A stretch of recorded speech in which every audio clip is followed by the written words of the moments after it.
Hey everyone, it's me, Matthew. Welcome back. I'm glad you're here. Last time, we talked about the parable of the Good Samaritan. We looked at who our neighbor was and how we should treat them, which is with love and kindness. Today, we're going to be talking about one of my favorite miracles, Jesus healing the paralytic man at Capernaum. Capernaum is a fun word to say. You should try it. Let's go. Bible. Story. Time. Bible story time. Today's story can be found in Mark chapter 2, verses 1 through 12. 1 and 2, 12. I would highly recommend you go and read it. It's a good one. It's got awesome friendship, faith, Jesus calling people out because of what they're thinking in their minds. Excuse me, what? I also love to use my imagination on this story because they give you enough detail, but then not enough so you can use your imagination on figuring out how these guys did what they did. Anyways, let's get to it. Jesus was in a large house. I don't know if it was large. It could have been large. He was in a house, and there was a large group of people packing the house, trying to listen to what Jesus was teaching that day. And among those people were some scribes and some Pharisees. I wonder what the word Pharisee means. Hey there! Hi there! Ho there! It's Starman, back at it again with another word of the week. This week's word of the week is Pharisee. Say it with me. Pharisee! Awesome job. A Pharisee was a religious leader who was very knowledgeable in the Jewish law and tradition.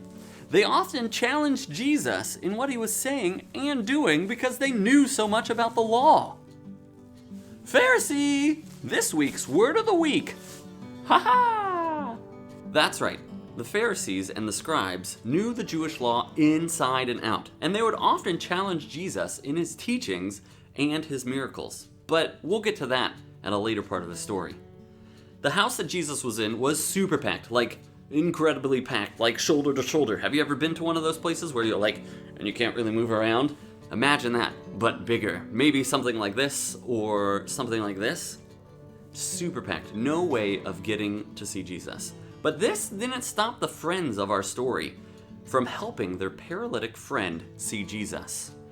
They were carrying their friend on a mat, heading towards the house where Jesus was, and when they got there, they realized the crowd was too big. But that didn't stop our intrepid heroes. So they devise a plan, and I think this is my favorite part.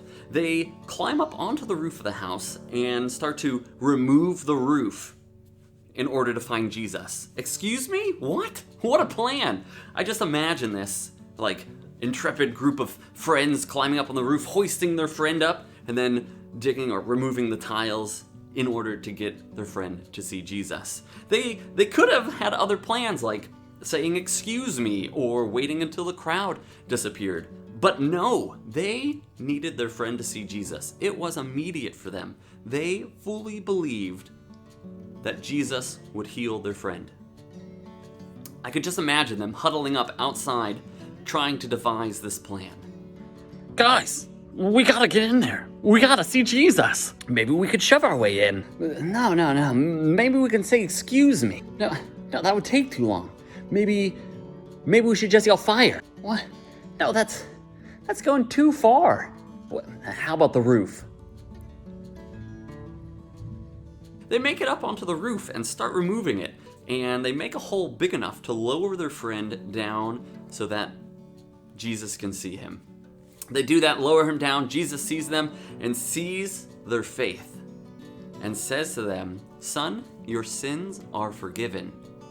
Now that statement is a little odd because everybody there probably knew that only God could forgive sins. So it was a pretty cool statement for Jesus to say because he was sort of declaring to the world that he was God. Or is God, I should say. And now this was sort of a problem too, because remember who was there? The Pharisees and the scribes, the people who knew the Jewish law in and out.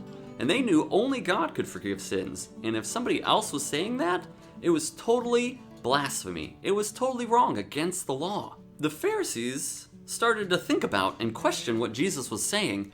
And before they could speak, Jesus responded to them having saw what was in their thoughts. Whew, crazy. He says to them, which is easier? To say, your son, your sins are forgiven, or rise, take up your mat and walk. I've said it this way so that you know that the Son of Man has the authority to forgive sins on earth. Oh, snap. Huh, what? Jesus then says to the paralytic man, rise, pick up your mat, and go home. Everyone there was amazed and started to glorify God. Question! Do you have the same eagerness to spend time with Jesus as these friends in the story did? Talk about it.